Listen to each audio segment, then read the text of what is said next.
অথচ দীর্ঘজীবী হলেই তা তাকে আযাব থেকে নিষ্কৃতি দিতে পারবে না, আর তারা যা করে আল্লাহ সে সম্পর্কে সম্যক দ্রষ্টা। ৯৭ বলো যে জিবরিলের শত্রু হবে সে অনুশোচনায় মরুক, কেননা নিশ্চয়ই জিবরিল তা আল্লাহর অনুমতিতে তোমার অন্তরে নাজিল করেছে, তার সামনে থাকা কিতাবের সমর্থক, হেদায়াত ও মুমিনদের জন্য সুসংবাদরূপে। ৯৮ যে শত্রু হবে আল্লাহর, তার ফেরেশতাদের, তার রাসূলগণের, জিবরিলের ও মিকাইলের, তবে নিশ্চয়ই আল্লাহ কাফিরদের শত্রু।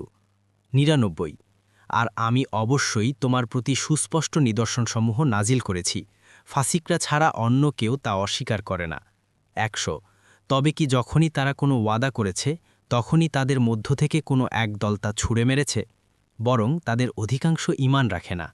১০১ আর যখন তাদের নিকট আল্লাহর কাছ থেকে একজন রাসূল এলো, তাদের সাথে যা আছে তা সমর্থন করে, তখন আহলে কিতাবের একটি দল আল্লাহর কিতাবকে তাদের পেছনে ফেলে দিল, এভাবে যে মনে হয় যেন তারা জানে না। ১০২ আর তারা অনুসরণ করেছে যা শয়তানরা সুলাইমানের রাজত্বে পাঠ করত, আর সুলাইমান কুফরি করেনি, বরং শয়তানরা কুফরি করেছে।